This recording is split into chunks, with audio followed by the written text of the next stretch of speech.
Alice and I are always looking to be more healthy, and we were just talking about how fasting is one of the best ways to do that. But it's so hard. But the great thing about Prolon is that's not what you're doing. It's not that you're not eating for 5 days. Instead, you're using their science-backed program to convince your body you're fasting. You guys, this 5-day program really is amazing. It comes beautifully packaged and it does all the thinking for you. Each day is its own box. And by following their program, I know I just feel so much better.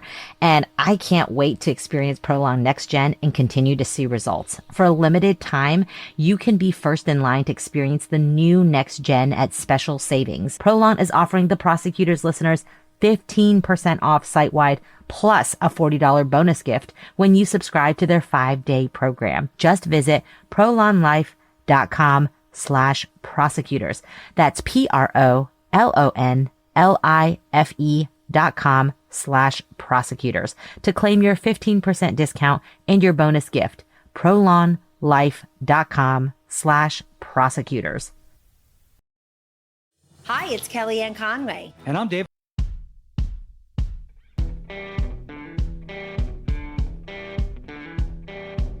I'm Brett, And I'm Alice. and we are the Prosecutors.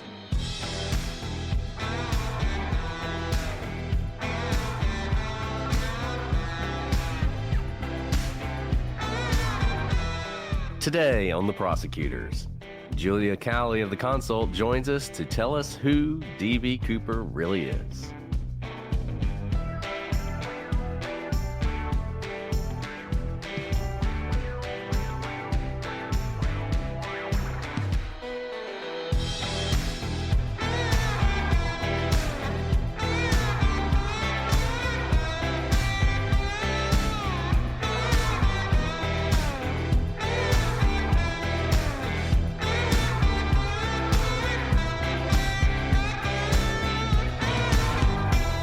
Hello, everybody, and welcome to this episode of The Prosecutors. I'm Brett, and I'm joined, as always, by my parachuting co-host. Oh, that's a good one, Brett.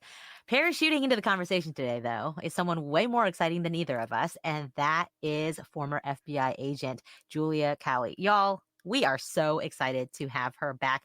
Look, she just might have to be a regular at the end of all of our longer series because, Julia, every time you come back, people immediately start chanting again, again, again. We are so glad that you are back again for really one of our favorite cases, DB Cooper. It's one of my favorites too, and I'm glad to be back. I love coming on and talking with both of you. It's a lot of fun. I have a good time, especially on a case like this where there's no murder. It's nice. That is true. Exactly. We enjoyed this one a lot. Yeah, it's refreshing. Yeah, Julia emailing us to yell at us that we don't know what behavioral profiling is was really the best thing that ever happened to us. So really glad. Goodness. She did it in such a nice way, as you can expect. You know, I we was all know how very Julia is. polite about it. I'm direct, but I'm polite. Yes. Well, Julia, you are here for one of the FBI's most famous unsolved cases, perhaps the most famous unsolved case of the FBI. There may be other ones. Be interested in your thoughts on that as well. And we're really interested to hear about this from a profiling perspective. Now, give me a little history of the unit. It was not around in 1971 when the hijacking occurred. Is that right? I don't believe it was. I think it was more toward the late 70s, around when the Atlanta child murders happened. I think that was after it had begun to get started in officially as kind of as we know it today. So I'm not sure that anybody at BAU, or back then it was the investigative support unit, then it became the behavioral science unit. It's had a number of different names. Now it's known as the behavioral analysis unit, but I don't know if anybody ever officially looked at this case, a profiler ever looked at the case. I've got to think that before the behavioral analysis unit, there were sort of the hostage negotiators and those kind of folks. And I've got to think psychology plays into their approach. Maybe there's a little bit of overlap there. And this was a hostage situation. We had a lot of fun covering this case and enjoyed it a lot. But, there were some people who were hostages here who probably did not enjoy it as much as we did when we were talking about it. I know the FBI became involved in this case very early on. Do you know the history of sort of the investigation itself, or is that something that's a little murky?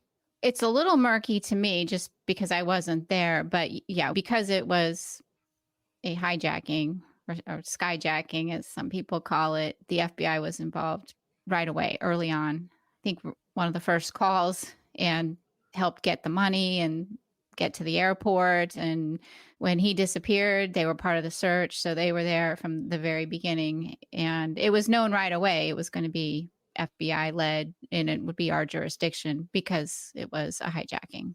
Now, was that the case with all the skyjackings? Because in doing our research for this case, we found out just how common skyjackings were. There were, 300? It's like in a year or so. I mean, it was just so prevalent. Obviously now, if we have a skyjacking, it's a huge deal. And it is not something that's like a almost daily occurrence. Was that the case back then, that every time there was a skyjacking, FBI would be involved? And do you have any insight kind of from that angle at a time when a very risky crime was almost commonplace? I don't know. I don't know if we were involved in every single one. I can't imagine that a phone call at least wasn't made to the FBI, and depending on the circumstances, they would, make a decision if they were going to get involved or not. I know in my time in the Bureau, anytime there was a crime on an airplane, we were involved. I didn't investigate those types of crimes, but like even if it was a violent crime on an airplane, that would be the FBI jurisdiction. So that wasn't a squad that I was part of, but I know we were always part of those investigations. So during your time, I don't know, did you ever have any involvement or training with the hostage negotiation side? Yes. Okay, so I'm really interested in that as well, and how maybe it had changed since 1971. So, one thing that happened in this case that I think might be surprising to people today is everyone cooperated with DB Cooper. They were allowed to land the plane, get the money, get the parachutes, and take back off. And I don't know that we would do that now. And I'm curious, in dealing with someone who has hostages, claims they have a bomb, they're ready to use it, what is the calculus that goes into how much do we give in to their demands and how much do we not? I think it's a case by case basis. And a perfect example was the boy in the bunker was Alabama, right? That was that case is legendary around here. Yeah. I mean, that was a case where, we had hostage negotiators and BAU. I was part of that. But the hostage negotiators were really the lead in trying to provide information to the people negotiating with the suspect, the offender, to try to get him to come out, not hurt the boy he had kidnapped. But all in the background, the hostage rescue team was planning to go down and extract him. And, even though it seemed like sometimes the negotiators were making some headway, it would seem, okay, we really aren't making a lot of headway. And of course, the people who deal with crimes against children just kept feeling the longer and longer he's in there, the more danger he is. So the decision was made, we're going to go in and extract him. And I think every case is different when you have to see, okay, is it in our best interest? Is it going to save lives if we cooperate and give in? I think in the case of DB Cooper, they probably made the right decision. Nobody got killed. And he seemed to appreciate that they gave in to him, and he was able to get what he wanted with very little pushback. And it's hard to know how he would have reacted had they just said, no, we're not going to do that. I don't know. I think he went into that intending that he was going to get his way. I think he knew that, seemed confident in that. But I think it's a case by case basis, Brett. And just on that's a case we should do. And now that I know you were involved in it, even more interested in doing it. The boy in the box case, for everyone who doesn't know out there, how did that turn out? Well, the FBI's hostage rescue team went down, and there was like a tunnel, a very small tunnel. I think that was the size of basically a body. And the hostage rescue team member went down, and the offender shot up at him as he was coming down, and by the grace of God missed him, and they killed the offender and they saved the victim. It was amazing. And I was not there at the scene, but I'll tell you, I know this sounds kind of crazy, but we were in a conference room at the Behavioral Analysis Unit in Virginia, at our office in Virginia. And we were on the radio and we could hear, we're going in, something like that, the command to go in, and it was just silent. And we just sat there, and it seemed like forever, but it was just a matter of minutes. And then we heard, he's been rescued and the suspect is dead. I don't know how to describe that feeling. I can't even imagine what it was like to be on scene. We were just in a little conference room, but to just have that message that they got him. And then I thought to myself, there are people that I know that went in that day knowing that they were going to have to kill somebody or they were going to be killed. That was their mission for the day. And I've never forgotten that. Not that I don't realize that every time the FBI does a mission, but that was so specific. They've been training for it. They built a replica bunker. I don't want to give it all away. And you know, I could probably get you somebody who was there actually, Brett, that would be better than me to talk about it. But they built a replica bunker and they had practiced and practiced and practiced, and they were ready. And it was just an amazing recovery. Just amazing. And the fact that they saved the victim and no law enforcement was killed was incredible. And how long was he down there in the bunker? Several days. I can't remember how many days, several days. Yeah. That's and he would incredible. communicate, the offender would communicate, and then he'd shut off communication. It was kind of back and forth. And really the negotiations, they weren't making progress, I think, is, you know, how it felt. I mean, I think this is an incredibly helpful exemplar of how these hostage negotiations are incredibly suspenseful.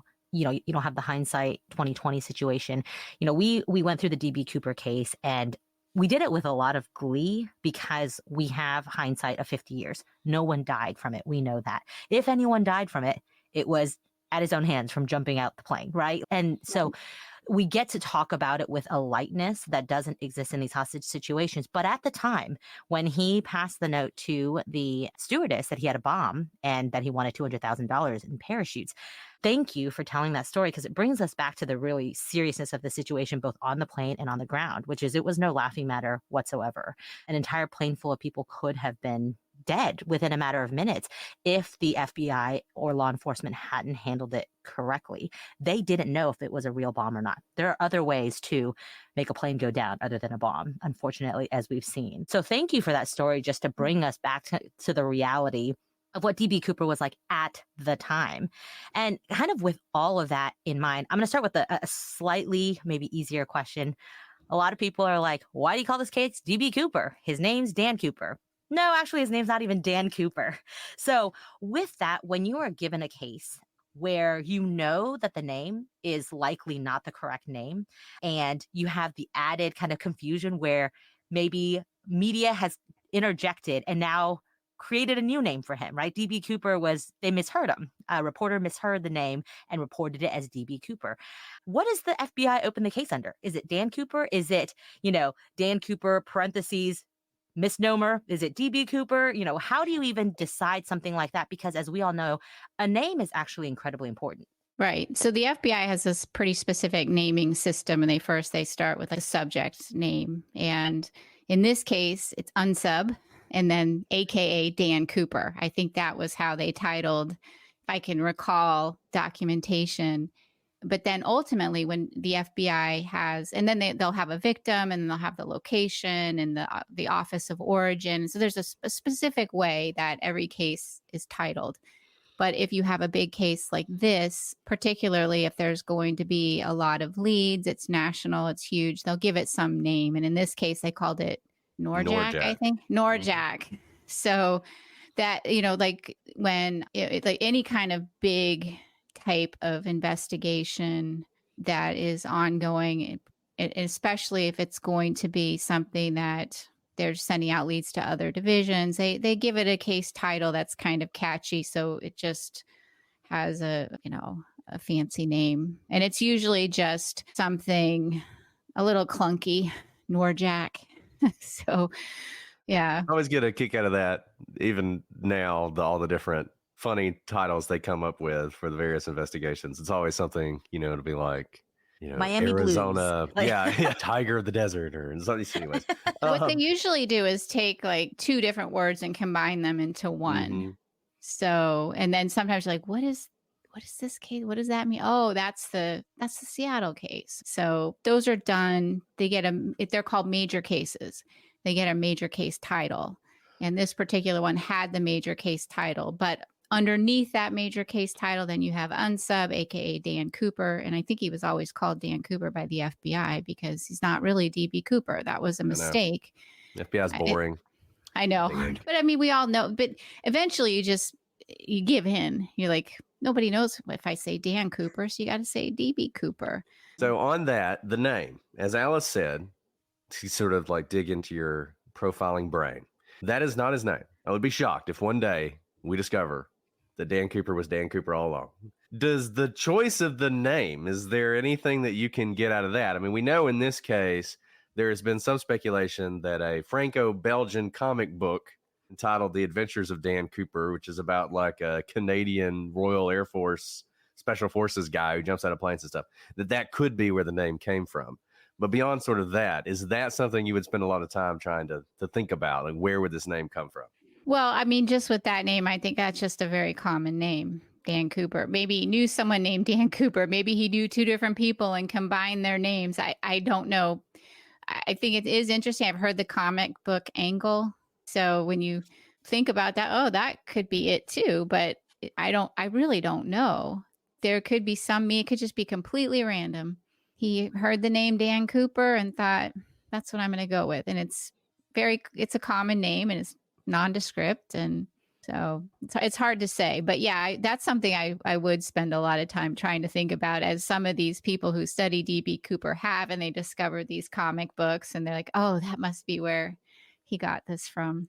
What about, so his general demeanor has been something that people have focused on. And I think it's one of the reasons it's become such a compelling legend is he's not this aggressive, mean jerk of a guy, right? I mean, he's described as, I think there are two aspects of his personality that are striking. Number one, how calm he was. He's described as being incredibly calm the entire time. And the second thing, how polite and considerate he was, other than the fact he's, got a bomb and he's hijacking the plane.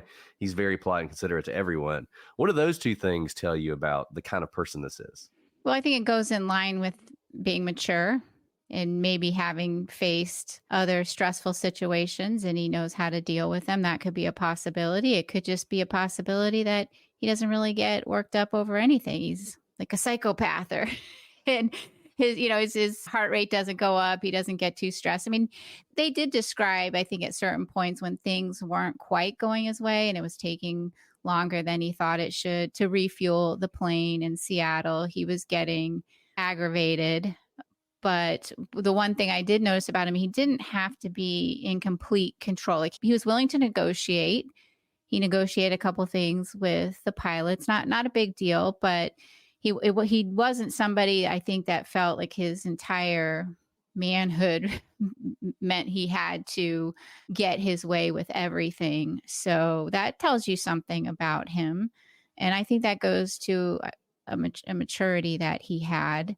I think that there's also some sense of there's certainly a fantasy at play here. I think he's trying to leave a certain impression and he's trying to act a certain way, leave that impression.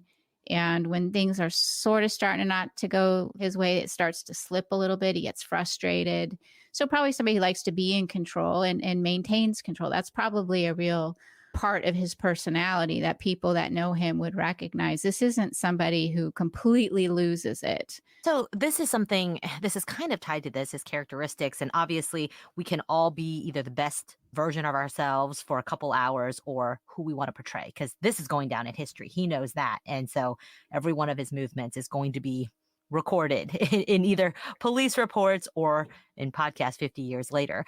But one question that just keeps coming up in my head, and I don't know, I haven't settled on it, is he doesn't appear to be an awkward person. He seems to be self-possessed, self-confident enough to talk to a very good-looking stewardess, for example, not lose his cool, not be so nervous he can't talk to her. He not forcefully, but he kind of firmly tells her when she puts the note in her pocket at first without looking at it. He says, "No, ma'am, you need to look at that." I mean, there's this sense of him where he seems to be a confident person. He wouldn't stand out to me as someone who is socially awkward or, uncomfortable in his own skin.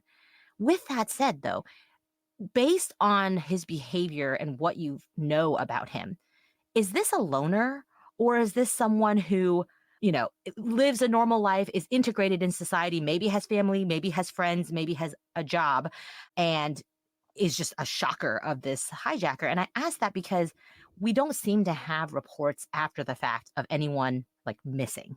If he did die or he hid out for a while, there was no one who said, "You know what? I knew this guy named Brett and we worked together every day. And then for 7 days straight, he just didn't show up to work." And the way he acts to me at least seems to indicate that he was tied to a social situation. Yet we don't seem to have a situation where someone is sticking out because they're no longer showing up to life. So I'd love to hear your thoughts on what kind of person this is with respect to his community. Mm-hmm. Well, I think he can be comfortable socializing with people and also be a loner. I mean, this is an interesting time of year to potentially go missing. And he had to realize I may not show up tomorrow wherever I need to be, if I need to be anywhere. So you have to kind of think, did he have anywhere to be? Did he have something in his life where he no longer had ties to anyone? Was he just unable to make connections with people? Some of his personality suggests he doesn't really have a ton of emotion and doesn't react much. So maybe he doesn't build emotional connections, but he can go through the motions and maybe he's not awkward around people. And I think too, part of it is the potential age difference that he had and much older than the people he was interacting with on the plane. So maybe that gave him a sense of security in terms of dealing with them, almost like he could be, depending on how old you think he is, depending on the descriptions. I mean, he could be old enough to be their father. So he may feel very confident in that kind of relationship, or he might not feel as confident with an interaction with a similarly aged male. There's been some speculation both because of the bomb, which I don't even think is really a bomb, but nevertheless, if it were a real bomb, and because of some microscopic metal filings found on his tie that he was likely an engineer. Would that be consistent with the sort of demeanor that you're seeing on the plane? Someone in sort of more of a managerial position in work, or do you think that's kind of hard to say? I don't think it's inconsistent with what we see. I mean, he's somebody who paid attention to detail, and I think he's intelligent. I think he knew how to craft something, whether it was a bomb or not. I don't think it was a bomb either, but I know there's some experts out there that would disagree. They thought it was real, but he knew how to craft something that at least looked realistic when he had to show somebody. And I think he took a little bit of a slight risk that somebody wouldn't say that's not a bomb. I mean, likely he was going to encounter, just, statistically at the time, a female stewardess who was likely younger. He probably knew this and probably knew, if I just show some wires and a battery and some, flare sticks or things that look like dynamite sticks from cartoons, they'll believe it. I mean, especially if he's just showing them quickly. But yeah, I think it doesn't seem inconsistent to me that you might be dealing with somebody who had some kind of knowledge of science in an area of precision. This message comes from Greenlight. Ready to start talking to your kids about financial literacy? Meet Greenlight, the debit card and money app that teaches kids and teens how to earn, save, spend wisely, and invest with your guardrails in place.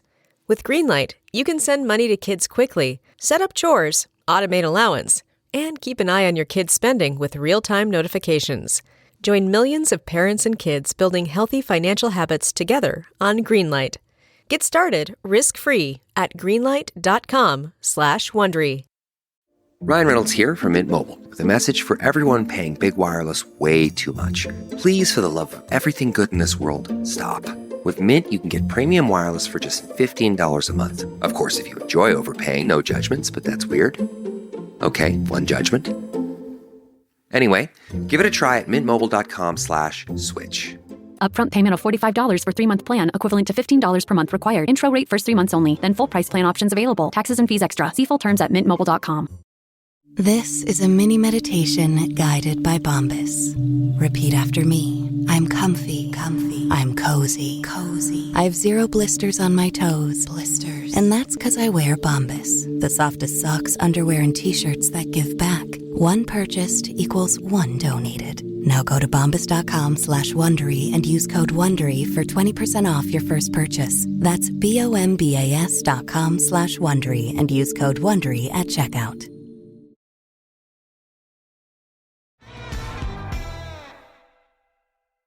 What made you think that it wasn't really a bomb? Was there anything about the way he acted or the way he showed it that led you to that kind of opinion?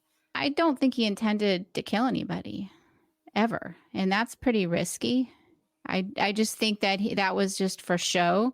I think he knew he was going to escape. I think he intended to. I think he wanted to. And I don't think he wanted to hurt anybody. He didn't come across in any way of truly wanting to hurt people. Now, I think he enjoyed the control he had over everybody and being able to kind of sit at the back of the plane and watch everything and control everybody and tell everybody what to do. I think he enjoyed that part of it, but I don't think he ever really wanted to hurt anybody. I mean, he let them go. And when they complied with his demands, he lived up to his end of the bargain. He let them go. That raises a really interesting point. Obviously, BAU didn't exist back when this hijacking was happening. But if, as he's, taking these actions and BAU was there at the time and your assessment was, I don't really think he wants to hurt anyone, would the hostage negotiation go the same way that it did? Maybe they are planning to give him the money and the parachutes. They land the plane. He lets everyone off. I mean, I'm just curious because it seems like law enforcement gave in so easily and gave everything to him. The $200,000. They didn't try to skimp on that amount of money or anything like that. Would that, in today's time, I guess, as you're assessing the situation, it doesn't seem like he's someone who actually wants to bring harm to people. Would that change the course of negotiation, or it's just too risky? Even if that's your assessment, too much is at risk. It's pretty risky. And I was never a negotiator. I don't have negotiator training. I know some of it, but I think it certainly could be a tactic to use in talking with him. If I don't think he really intends to hurt anybody. And it's good to have that knowledge. Now, whether you want to acknowledge that to him or not, I think that would depend on the conversation you were having with him. But there are just things that he did that just indicated to me he intends to try to get away with this. And he was never violent or expressed violence other than I have a bomb. And how many times have we seen people go into bank robberies and they say they have a gun and they really don't? I think this is similar, but you have to act like it is. I mean, that's the training that bank tellers are given. If someone comes in and even if they hand you a note and you don't see a gun, you comply. That's the safest thing to do. It's interesting because at the time they didn't have the BAU, but I guess airlines had psychologists who worked for them for this very reason. And the airline psychologist was of the opinion that he was going to take off, jump out of the plane, leave the bomb behind, and blow the plane up. And I don't really know why he thought that, but that was what he told the airline. And that was actually relayed to the pilots because they were trying to get the pilots to leave. They're trying to get the pilots to escape through the cockpit, which they could have done, but they didn't want to leave Tina Mucklow, who was still on the plane, behind. So they were like, well, we're either all getting out of this or none of us are. Do you have any insight on why that would be the take from the psychologist, or you think that just seems completely out there? I don't think it's completely out there. I think that you have to consider that. But I think there's also some things that maybe they didn't know at the time until after they conduct the interview. So I think you have to think he is going to jump out and leave. And I just can't even imagine the stress that the crew felt for I mean, that's a lot of hours to be under that kind of pressure and stress. I mean, I can't imagine the trauma they suffered after dealing with that. But, you know, the psychologist, I feel like, you know, you have to assume the worst in a situation where you don't have all the information, and they didn't have all the information. I'm looking at this after seeing the interviews, and I know the ultimate outcome. So maybe I'm a little biased. Like, I don't think he intended to hurt anybody. I'm looking back at it. I'm not right in the middle of it. If I was right in the middle of it, I might have a completely different point of view on that, especially not knowing all the little details that came out when they interviewed the flight attendants and the crew. And you're right. I'm sure it was incredibly traumatic. One of the stewardesses, I don't know that it had anything to do with this, but she ended up becoming a nun instead of continuing her career as a stewardess. I don't know that I'd ever be able to step back on a plane if I were one of the stewardesses. But now that we know, he didn't say in his note that he was going to jump out of a plane, but his plan was coming into view. He asked for parachutes, and he asked that the stairs be lowered for the second takeoff, and it all indicated that he was going to jump out of the plane. And in fact, now we know he did jump out of the plane. That's a pretty big, like, splash of a crime. With this type of a plan, because he clearly thought out what he was going to do, from his maybe fake, maybe real bomb briefcase to the note, all the way to the parachutes and jumping out of a plane, knowing the mechanics of this particular aircraft, that it could do that and he could jump out of it midair. All of these things kind of focusing on the complexity and the just really as shiny as it can get type of crime, I guess you could say. What does that say about his profile in terms of what kind of person plans this sort of thing and also carries it through? Well, I think that he's probably, what I see, is somebody who needs a lot of excitement, and probably a lot of excitement doesn't get his adrenaline going like it would for, like, I would never jump out of a plane, but some people find that it's exciting. I don't need that kind of excitement, but there are some people that require more. And I think that is part of it. He probably required more. It would be very surprising to me if he had not engaged in other adventurous behavior and other types of things to get his, like, blood moving. Is kind of what I see in him. Isn't it just an adventurous person? I use that term it's kind of a too friendly of a term to call him, but adventure seeker, perhaps. It just probably is not the first time that he has done things that are very high risk. So that's what would tell me I'd be looking for somebody who has done other things like this. It kind of comes across, and this goes back to the impression that he's trying to create, sort of like James Bondish. And in one of the interviews, I think it was the ticket agent, when he asked his name, he said Cooper, Dan Cooper. And so I mean, he remembered that, and he remembered he had a pleasant voice, and he remembered that the way he presented himself. And then he's in a suit. And I know back then, flying, you kind of dressed up. It was more of a special occasion. So it's not so odd that somebody would be in a suit. He could be a businessman, but he wears a suit. He wore the glasses, and he had the tie. But what's interesting is that the briefcase, one of the flight attendants had noticed, was cheap. She called it cheap, and it was, fake is what she said, cheap or fake.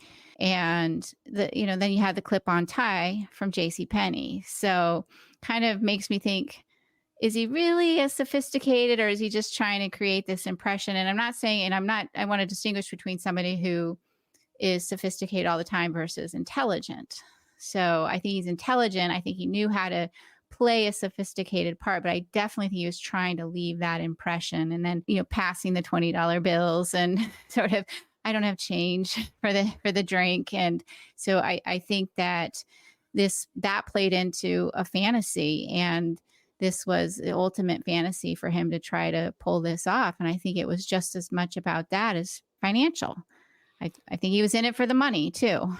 And the fact, it's funny, I feel like behavioral analysis would drive me crazy, because I feel like every piece of evidence can go one way or the other. And we've talked about, maybe he's an engineer, and maybe he's an adrenaline junkie and all such stuff.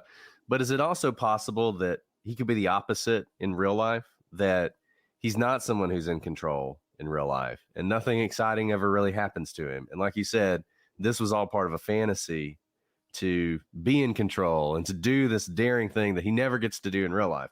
Is that possible, or do people not actually work that way? Sure, they do. Like overcompensation for their lack of control or their lack of feeling powerful or their lack of adventure in their real life. Sure, that's possible. However, he did it well. Whether he lived or not, he kind of had an idea of what he was going to do. And I think he did know what he was doing. So it tells me this probably wasn't the first time he jumped out of a plane. I don't think. So that just tells me he probably did have an adventurous side to him in some way, shape, or form. I think that's what I'm thinking about that. I don't think this was just somebody who never did anything like a Walter White, and then all of a sudden he becomes a big, meth dealer because he just had such a boring life. And so I think he probably had at least some kind of training or exposure to some of these activities prior to just all of a sudden doing this. Now, it doesn't mean he wasn't, quiet and withdrawn, and this wasn't some kind of overcompensation for feeling like he doesn't have enough excitement in his life. But I just think that he did it well, and he seemed to know to some extent what he was doing. So it tells me he had some kind of exposure to skydiving. I think he probably had exposure to in some way. I don't necessarily know he would have been a pilot, but he seemed to understand the plane, its capabilities, what he would need in terms of the conditions of the plane to be able to jump out of the plane. He seemed to know that in a way that I just don't think somebody who studied up on it, who was a hermit and was in a library and just went out one day. I felt like he really understood this more than the average person would have, who just went to the library and looked it up. So does that make you lean towards someone who worked in that industry or would have had that kind of more hands-on knowledge rather than someone who just did his research at the library about, what conditions the stairs can be lowered and at what speed they can fly and still be airborne? Yes. I think he had some kind of training in aviation of some sort. To what extent? Because I'm not an aviation buff and I've never skydived, but I think he had to have some knowledge because he seemed to know more than the pilot in some regards. And the pilot's pretty knowledgeable, and the pilot felt like this guy sounds like he knows what he's talking about. And I think if you're in the same industry, you kind of would catch like, this guy doesn't really know what he's talking about. What is he? But he seemed afterwards to say he really sounded like he knew what he was talking about. And it could just be a big bluff, but I don't think so. I'm curious, do you guys, I know you've said many times that every profile is its own thing and it really depends on the facts, it's fact specific and all that. But do you guys also have sort of general profiles for like bank robbers? Like your average bank robber is going to be all these things, and kidnappers are going to be like this thing. And I wonder if you do, is there sort of a general profile for a skyjacker, and if not, for a hostage taker? I don't have a general profile of a skyjacker. And it really does depend, Brett. I mean, the bank robbers come in all different forms. I mean, I know this from my experience in Boston. You have ones that are drug addicts and they just run into a bank and they put a note and they run off. And then you have other ones that are using blowtorches at the ATM. And so you really have different levels of sophistication, levels of motivation. And I think it's the same in a case like this. And, I do think when you're talking about a skyjacker or hijacker, you're probably dealing with somebody who is an adrenaline junkie, is willing to take risks. But I mean, in other hijackers, I mean, they're not like DB Cooper. Other ones, they acted very different than he did. And so even amongst the ones who are going to do these very high risk crimes, you still find differences in their personalities. You may have some similarities. I mean, they're missing that excitement gene or something in their head where they just need more excitement. They need more adrenaline, and it takes more to, get them excited, basically. What do you make of, trying to think of motive. It does appear that he wanted to get away with it. And if all he wanted to do was get away with the money, it does seem like financially that's the motive. But at one point, he tells the stewardess that he doesn't have a gripe. What does he say? He has a gripe against the He doesn't have a airline. grudge against the airline. He just has a grudge. He just has a grudge, right? Well, I mean, that's such an interesting thing to say, because it seems like whatever veneer of control he has, he's letting it down for a second to get into his inside. You know, he didn't have to say something like that, but he does let that slip out. Obviously, we don't know what that grudge means, but I'd love your thoughts on what that statement means, why he would even say it. Yeah, it really jumped out at me at first. I'm like, oh, wow, that's interesting. You know, it doesn't appear like people who have more, I guess, like if he had a grudge against the airline, they make it known. He really didn't seem to have any kind of real grudge against anything. There's not a political statement he was trying to make. He didn't seem to be angry at anything in particular. He didn't make any statements about that. So I just like when he said, I just have a grudge, it could just be, I just have a grudge against people. I have a grudge against life. And I just don't know if there was anything in particular he was talking about, or if he was just throwing that out there. Kind of like, well, we all have grudges. I just have a grudge. And but I asked a stupid question because you're right. I've heard that before. I've heard this in our police reports when someone just says generally, I just have a grudge, and they really are talking about like in life. It's not fair. You know, I can't make my rent or whatever. You know, I've been screwed over by the justice system. But like when it's seemingly so unrelated to the crime, I have a difficult time, maybe just because my gene is like a rule follower. I can't imagine like taking out my grudge or my anger on something completely unrelated. Have you seen that? And how does that tie into kind of the psychology of, I just have a grudge in life. My life isn't turning out the way I wanted it to. I got broken up with by the love of my life. So I'm going to go steal $200,000 and jump out of an airplane. You know, how does that work? I mean, I think definitely something in his life wasn't going right. He wouldn't have done this. Like something was amiss, and he's like, I got to go do this. I got to steal this money, and maybe it was purely financial. Maybe he was in dire straits. He needed money. I think it's more than that. I think, you know, it was way more than that, because this was such a daring and kind of complex type of crime. So I think there's much more going into it. I think it's a combination of fantasy. He may not have really even needed a lot of money, but I think he enjoyed getting money. But I don't see something like specific with him. It could be somebody broke up with him, and now I'm just gonna go do this now because I might as well, or I lost a job, but he doesn't come across as a particularly angry person, and he doesn't make any statements. He doesn't make any comments. He doesn't want or appear to hurt anybody. He doesn't seem to care too much if he's scaring them. He's certainly trying to scare them, but it's really just enough to maintain control and enough to get what he wants. But in terms of having this big grudge, I don't know that it's there. And I kind of wonder if he just was just sort of like, yeah, I just have a grudge. And what that is in particular, I don't know what it is. So I think it's really interesting. I'd love to know what he meant, because it's one of the most interesting things he says the whole time that he's on the plane, I think. But I don't want to read too much into it, other than maybe he's just being kind of, serious. So Ralph Himmelsbach, who was the FBI agent who started the case and followed it until his death a couple years ago, he famously would say that he didn't think it was anyone from the airline, and they never really investigated whether it could be an inside job or whether it could be someone involved in the airline industry, because, and I don't really understand why I said this, but because airline people are, they're all good, honest, hard workers, and they would never do something like this. I assume you don't agree with that. I don't. I always felt like that was a big blind spot for him. Yeah, I don't see how you can just rule out airline people just because they're all good people. I don't know that. Are they? I don't know. I don't think any industry you can say they're all good people. Not even the FBI can say we're all great people. So he had knowledge. I can't imagine he hasn't had some kind of exposure is, I guess, the word I'll say, to the airline industry, more than just a casual reader of library books. He was too comfortable.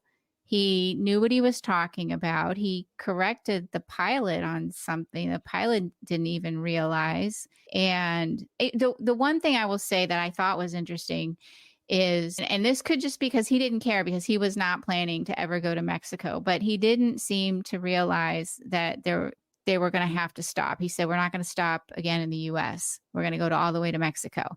And I don't think he ever planned to really go to Mexico, but it's almost like he didn't realize, based on the conditions he set to fly the plane and the distance from Seattle to Mexico, they weren't going to make it. And it almost made me think, okay, maybe he's not actually a pilot or familiar with this particular model, maybe, but he knows enough. So maybe mechanic would probably know that stuff. So that did make me question, like, okay, how much does he know? Or is he just saying, just get me to Mexico? When they say, we can't fly that far, he's like, oh, okay, well then let's just go to Reno. So that made me kind of question, okay, does he know, does he have a different area of knowledge other than actually being a pilot? Maybe, I don't know all the different things you could do. I mean, there's probably a million different jobs in the airline industry where you would have the familiarity that he had, but it made me wonder, had he ever really flown a plane? But what I did feel that he had knowledge of conditions to jump. So I think and that may be where his knowledge of planes came from, is because, had done some skydiving in his past. Find yourself looking for a new job or change in career? Monster.com is here to help. We are not only here to bring you job postings, but also AI interview prep and salary tools, expert career advice, and top-notch resume services. We've got everything you need to land your perfect job fit. Discover the magic of finding the ideal job with Monster.com. Your future starts now. Visit Monster.com today. Your next job opportunity is just a click away. So, I feel like you've been doing this the whole time, but to sort of kind of wrap it up as we get towards suspects. So you've mentioned a few things. You've mentioned that statement about the grudge. You've mentioned the fact he didn't know about Mexico.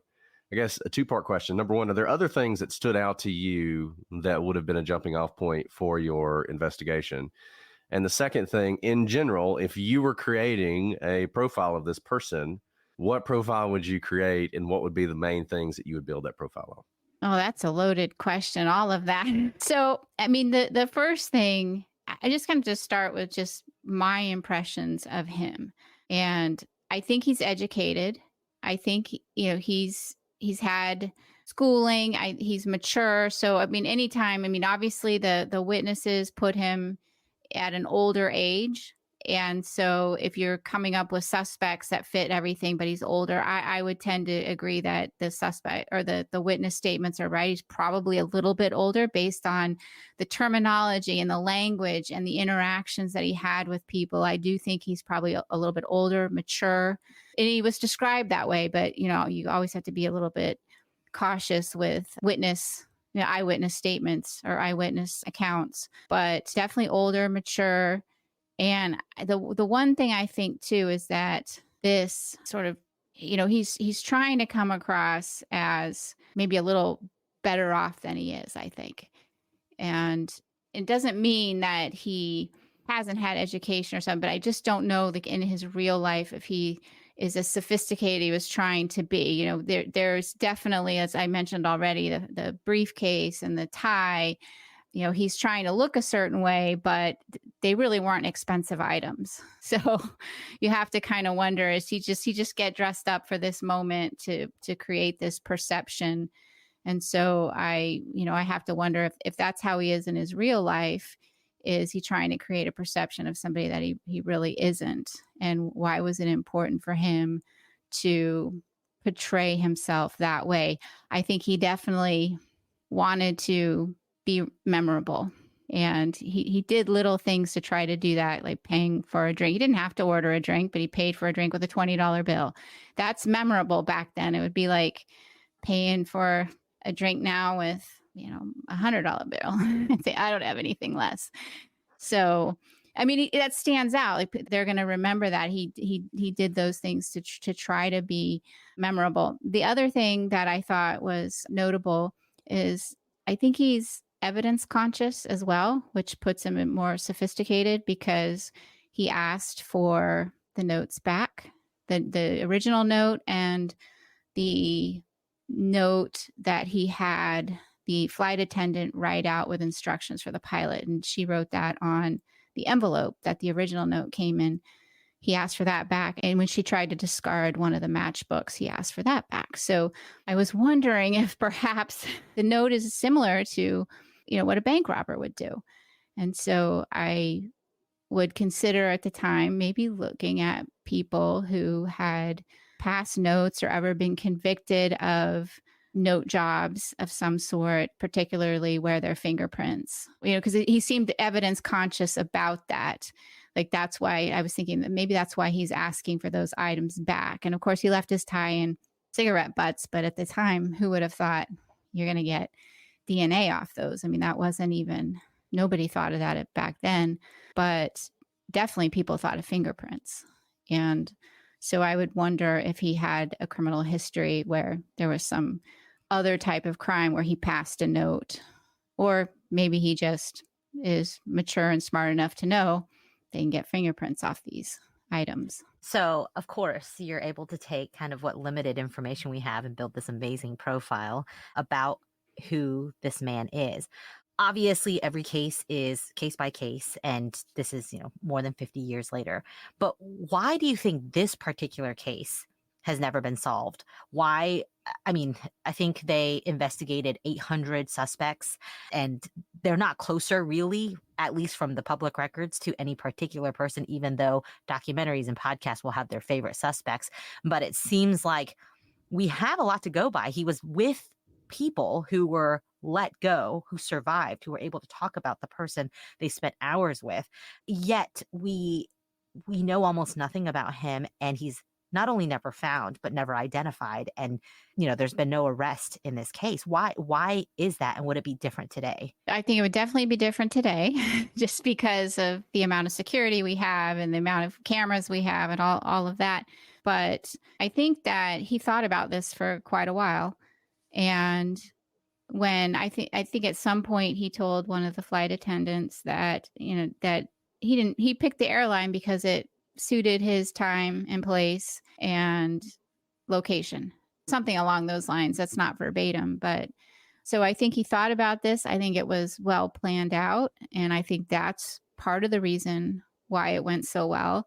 There's part of me that wonders if leading up to all of this, he didn't start to distance himself from whatever his normal life was in order to not be missed if he didn't come back. Or there's just something there that where, this is the day before Thanksgiving. And if he didn't make it or got delayed or something went wrong, he wasn't going to be there the next day. So you have to wonder, did he have anywhere to be? Did he have a family? Or, had he separated from them? But that could have been part of the plan. And I think it was well planned out, and that's why it did go so well for him. And a little bit of luck involved as well. And then certainly having never found him. And I was telling both of you before we were recording that I was debating with a colleague, and my colleague's like, he did not die. They didn't find his body. And I'm like, yeah, but so I'm from the Northwest. I know this area well. And so DB Cooper is he's legendary in my neck of the woods. And I grew up with the story, but that area is very treacherous. And so he could have landed, I mean, especially at the weather, and it was cold, even if he was experienced to some extent. And I think just never finding him, and maybe if his body just was never found, that's another reason why it's never been solved. Whatever family he did have, if he did, they maybe just weren't close enough with him anymore to realize he just disappeared and fell off the face of the earth. The other explanation is he got up after landing and walked to where his, somebody was picking him up or where he left his car and drove home with the money and had Thanksgiving right on time after his business trip. Just a little bit wet. Yeah, just a little wet. I'm sure he had his, clothes in the car, his regular clothes. So I don't know. Let's assume that's exactly what happened. He landed and he went back and had Thanksgiving dinner. Is a man who jumps out of an airplane like this with all the fanfare and this huge big thing that he's doing, is he someone that, assuming he didn't get hit by a truck, who is going to go to his grave without ever sharing the fact that he is DB Cooper? Yeah, quite possibly.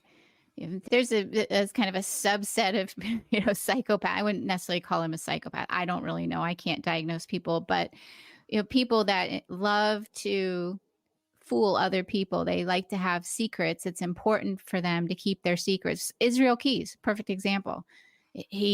Those secrets, those were his, and that they were very important to him. I don't want to compare the two, but I just want to say that not all people who commit crimes or do spectacular things need to be recognized. Sometimes it's just enough to know, I've got a secret you don't know.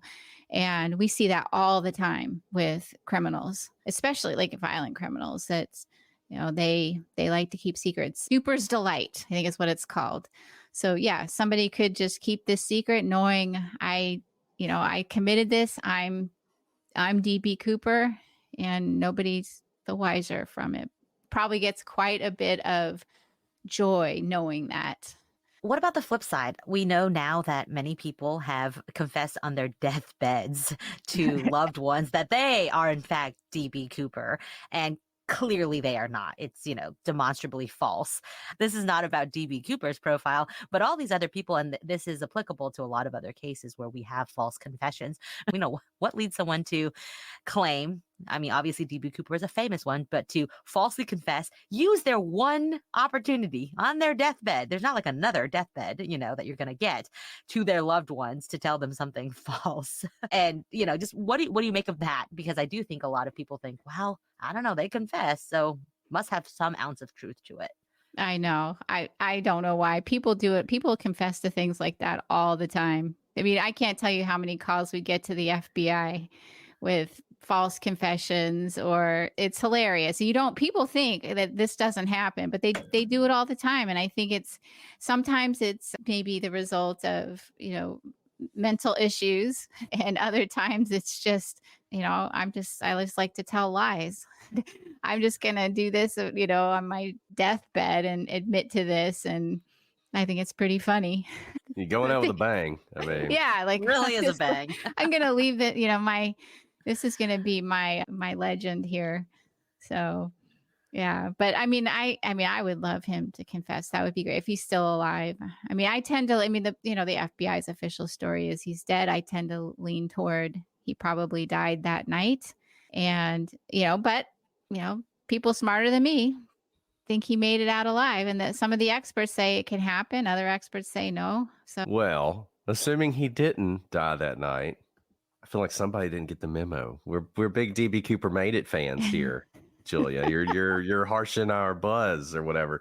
Assuming he didn't make it, just some of the more famous suspects. And I know it's not like you're a DB Cooper expert or anything, but you got Richard McCoy Jr., who's the copycat who pulled off a similar stunt a few months later.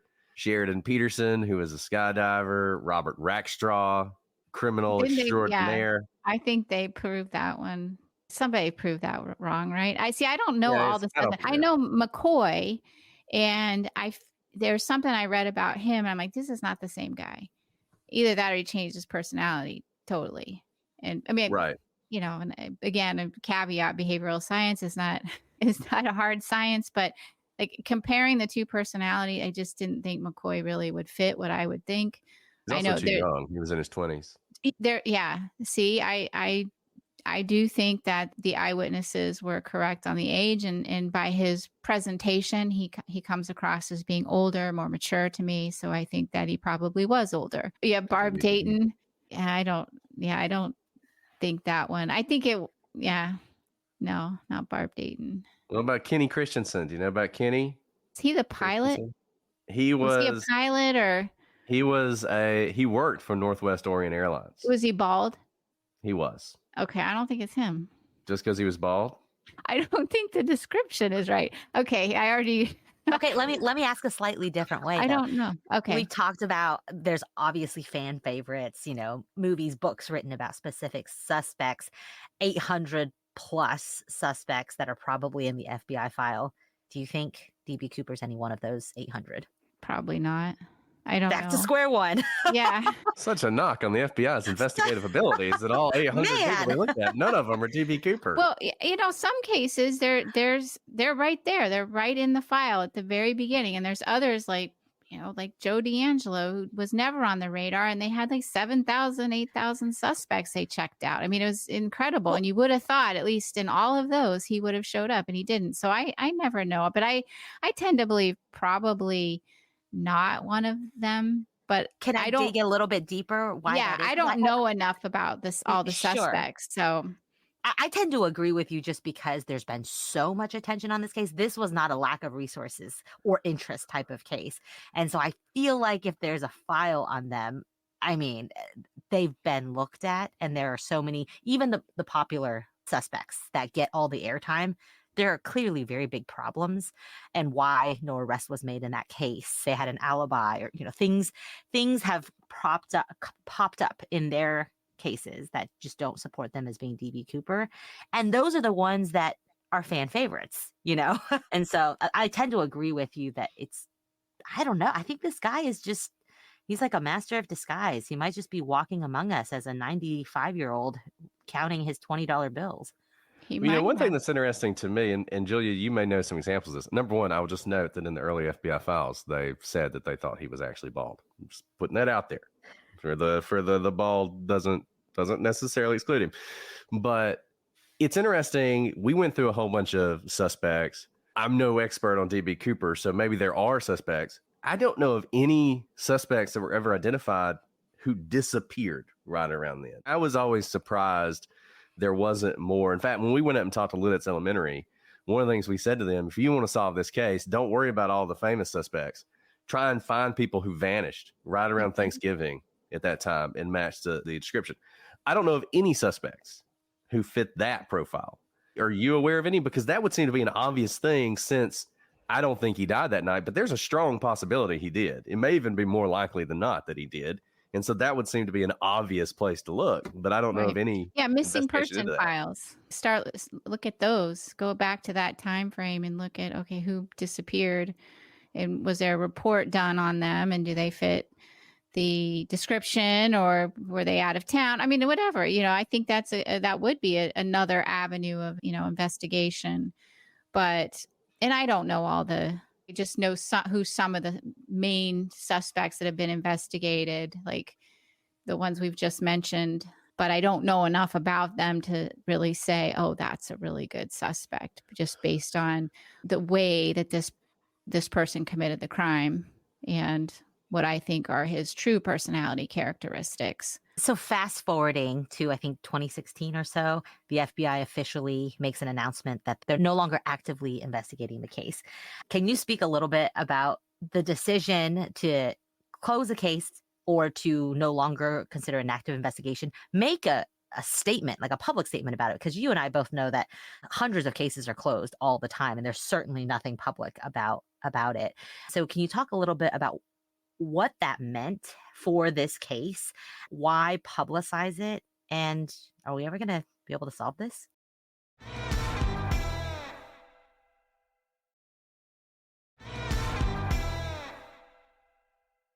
I don't know why they did that. I think probably two reasons. I think one of the reasons where they were going to start working with maybe outside resources and bring in like maybe non-law enforcement and just see if any, sleuths, could help with the investigation, people that weren't part of the investigation. And then possibly to just say, hey, you can come forward now. It's closed. We're done. I don't know. I don't understand how you really ever close it. It's probably been inactive until a tip comes in, you go check it out. I mean, it doesn't like there's no reason to just announce. I don't understand why that was done, because even if they got a tip and they've decided it's closed and we're not actively looking at it, they're still going to go out and do it. And I doubt that a case agent was spending every single day, day in and day out on this particular case in 2016. It just, I mean, what could be going on? Not much, so I don't know why they did that, as maybe another way to generate some publicity, bring people forward, make a big splash and say, we're done with this. But, that just brought a whole bunch, new attention to it, actually. So quite genius now that I think about it. Yeah. Maybe. Well, the BAU suggestion. There you go. Yeah, it's reverse you want to draw psychology. attention and say you're closing it, and then Giving away all forward. the secrets of the FBI.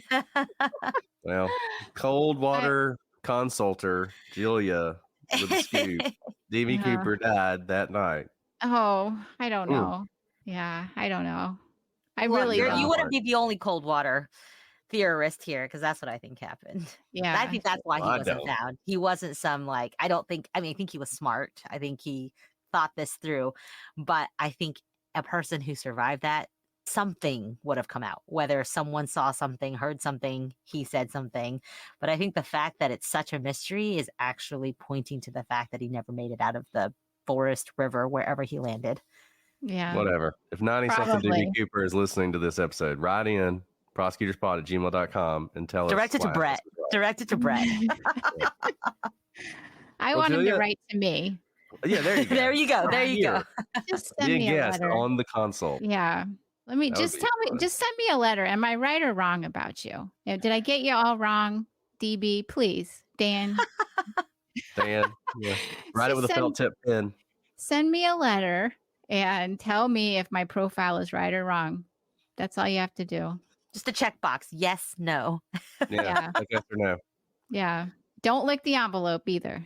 How they get you. How they get And you. they supposedly have DNA on his tie. Yeah, but they're not sure it's his. Yeah. They're very negative on that. I don't know if that's because there were a lot of people in the FBI who really wanted it to be McCoy and the DNA didn't work out. So it might be that. They don't want that to be the case. But Yeah. Well, I think we're as close to solving it with you as ever, which is to say not. But I think We're not. that's why it endures as one of, the most famous cases in history. So I don't know. I always love hearing you talk about it. You made me think about things about him that I hadn't thought of before. And if only we had the BAU and you on site 50 some odd years ago, maybe he would have been caught. I like to Absolutely think right. that, most of the time we build up these criminals and we're like, they're just not as great as we thought. Or as smart as we thought. And I do tend to think he is probably more intelligent than our average criminal. And if we find out who he is, we'll be like, oh yeah, that makes sense. He's got a degree from here and he's studied here. I tend to think that that's probably, when we do find out who he is someday, we're going to be like, that's just what I thought. He's smarter than the average criminal. well, Julia, we always appreciate your insight. If you're listening to this and thinking, wow, that was so interesting, so much more interesting than the average prosecutor's podcast episode. I wish I could listen to Julia all the time. Well, you're in luck because Julia has her own podcast, The Consult, Real FBI Profilers, where it's not just Julia, but several FBI profilers all in a room. It's as if you're in the BAU listening to how they work. So if you're a fan of that kind of thing, you loved Mindhunter and all that stuff, you got to listen to The Consult. You're going to love it. When are you guys going to do DB Cooper? I don't know. We gotta might add have that to to the do it. It list. kind of seems like we keep doing cases that you guys are doing. It's a total coincidence, but They're now just interesting cases. I come on here and it's really just me. It is just me. And I do better when I have my other colleagues because they think of things I never thought of. And it's a much better process, I think, when we have a whole group. So I think I would love to do this case with them and see their thoughts. In fact, as I mentioned, I was talking to one of them and he thinks DB Cooper is alive. So, and I value his opinion greatly. So, so you can already see we have a difference of opinion, but There you go. My favorite profiler on the Consult. yeah. I'm Team Julia. Oh, there you go. Well, before we leave, Julia, we always like to ask a question. Are you willing to answer one of our listeners' questions? Sure. So, She if you're said, out, she was like, I don't know what I'm agreeing to. Yeah. Sure. So if you're Yes. out there listening and you leave a 5-star review and you leave a question, we will answer it for you live on the show. And today, this one is, I don't think you're going to get in trouble with this one. So you might. I don't know. I mean, I know my answer. This is pretty straightforward. This is from Mom of 3. And her question is Halloween or Christmas? Oh, for me? Or do we all answer? We all answer. Well, we're all but going to you answer. first. So you can go first. Christmas. Christmas. Yes. We all know Solid. Brett's answer. Solid. I mean, Christmas is fine. No shame in that. What about you, Alice? Oh no, Brett. What is your Mine is favorite holiday Halloween, of all time? obviously. Of course. Halloween is. I'll be and the then followed tiebreaker closely because by Christmas. everybody knows it's Christmas. We have entire channels dedicated to the holiday. We have entire channels dedicated In to fact- Halloween, sort of, kinda. Sort of, kind of. In fact, you could also argue that all true crime is dedicated to Halloween. But much. I am. In fact, I just put a calendar on my calendar, a girls' night, where we're gonna watch some Christmas movies in May.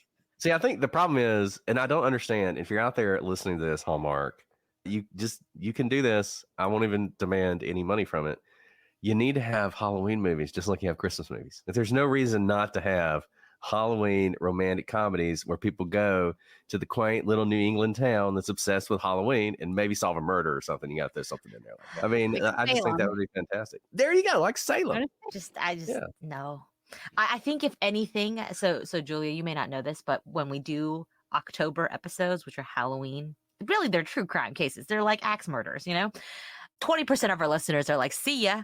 That never happens around Christmas time. Now, we don't do them Christmas themed either, but I'm just saying there's not, the market is in it for Christmas. So if you're following the viewerships, then it's going to be Christmas. There's still true crime during October, though. Why don't they not listen? Julia, This is the question. we I mean, need the psychology. BAU on this. It's the marketing. It is the marketing. It's It is the marketing, absolutely I the think. marketing. Mhm. I think they think that it's going to be maybe not typical true crime, not real true crime. Even though it is. We did that case we talked to you about, the guy from Canada who was making the movie or whatever. And Oh, Twitch. Mark Twitchell. We did that one during the Halloween season. That's pure true crime. I mean, but it doesn't matter. It doesn't matter. The marketing's too good. We're too good at the marketing. So that's okay. All right. Well, that's fine. I'm happy being out on an island by myself. I know there's some Halloween folks out there with me. I love Halloween too, but I love Christmas more. Okay. Yeah. Is Christmas your favorite holiday? Yes. Yes. Solid I assume answer. it's your favorite holiday as well, Alice. It's my second So favorite. magic. Okay, well, at least you're so not is a monster. Halloween. Halloween is magical. Arguably, Halloween is more magical than Christmas. There are witches. Different kind of magical, but okay, we'll give you that. You know what? It is like super late for Julia. I Yeah, always true. remember that she is on Eastern time, and you always humor us and come on so late. And I know that you are a fan favorite for a good reason. We are just so lucky to Thank have you. you on our show. Thank you. I'm your fans, or your fan. That's how I met you. Well, that's awesome. I mean, that's just, I don't know, that warms my heart. It warms my heart. Did you say that? I was just chopping vegetables one night, listening to Brett, and I'm like, I have to text him. This is not right. Which she did. I feel like the first time I missed your message because I think you sent 2. I think it was the second one that I was like, No, I sent you one. was it the first one? Okay. Yeah. No, Well- I just sent you through Twitter. I think I sent It you was. a It was Twitter. message, and you wrote me back right away. I was shocked. I thought he's not going to answer. Why? But I'm just going to tell him what I think anyway. Like I a, love like it. a Like, come crazy on the show. fan, Come on the show. a crazy fan who just thinks Crazy that fan. I can reach right out to this person. But I also figured, I had a little bit of, clout because I did the work that I was going to complain to you about. It's true. Yes. You absolutely have had and have the clout. Yeah. That's So right. like I was a profiler and I don't think you realize it, but you are actually pretty good at it. I don't think you know what it is. It was like the nicest criticism of all time. Well, Yeah. I appreciate that. And I'm very glad to have you as a friend, not only as someone who comes on our podcast. And I wish you were going to be at CrimeCon because we're going to miss you, but maybe next year. But Yeah. congratulations again to your daughter for graduating. Congratulations again. Yeah. Thank you. It'll be All right. fun. Well, it is late. Alice is right. I could talk to Julia all night long. I can't help myself, but we'll go ahead and wrap it up for tonight. Julia, I hope you'll help us in our sign off. We'll be back next week. But until then, I'm Brett. And I'm Alice. And I'm Julia. And this is The Prosecutors.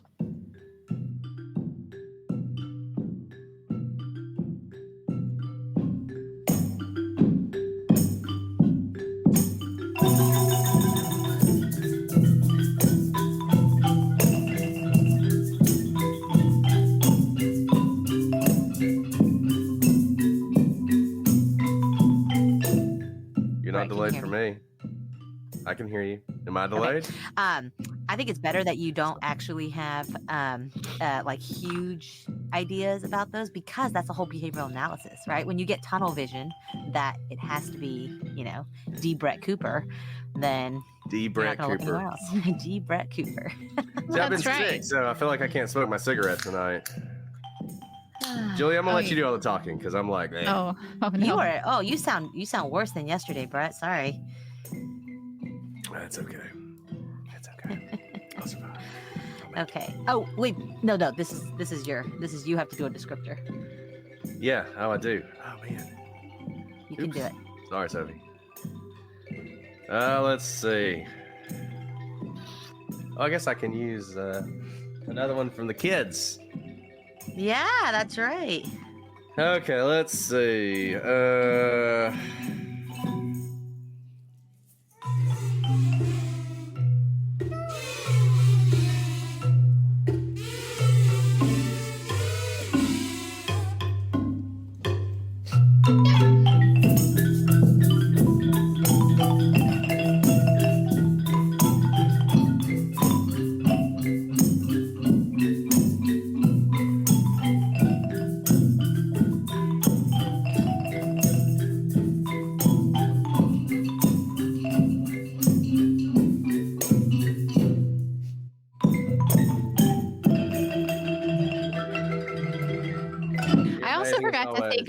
I forgot to say, I think D.B. Cooper is an Oregonian.